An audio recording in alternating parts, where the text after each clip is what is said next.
లక్ష్యాన్ని అత్యంత ఖచ్చితత్వంతో ఛేదించినట్లు నౌకాదళం వెల్లడించింది. ఈ మేరకు ఓ వీడియోను విడుదల చేసింది.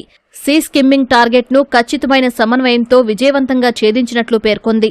సముద్ర మార్గంలో రాడార్లను తప్పించుకోవడానికి నీటిపై అతి తక్కువ ఎత్తులో వచ్చే డ్రోన్లు, క్షిపణులు వంటి వాటిని సీ స్కిమ్మింగ్ టార్గెట్లుగా పేర్కొంటారు. ఐఎన్ఎస్ సూరత్ వివిధ రకాల మిలిటరీ ప్లాట్ఫామ్లతో కలిసి లక్ష్యాన్ని ట్రాక్ చేస్తూ ధ్వంసం చేసింది. ఇందుకోసం medium range surface to air మిసైల్ను వినియోగించారు. అటు విమాన వాహక నౌక ఐఎన్ఎస్ విక్రాంత్ అరేబియా సముద్రంలోకి వచ్చింది. ఉపగ్రహ ఛాయాచిత్రాలు దీనిని ధృవీకరించాయి. ప్రస్తుతం కర్ణాటకలో కార్వార్ పోర్టు సమీపంలో ఇది గస్తీ కాస్తోంది.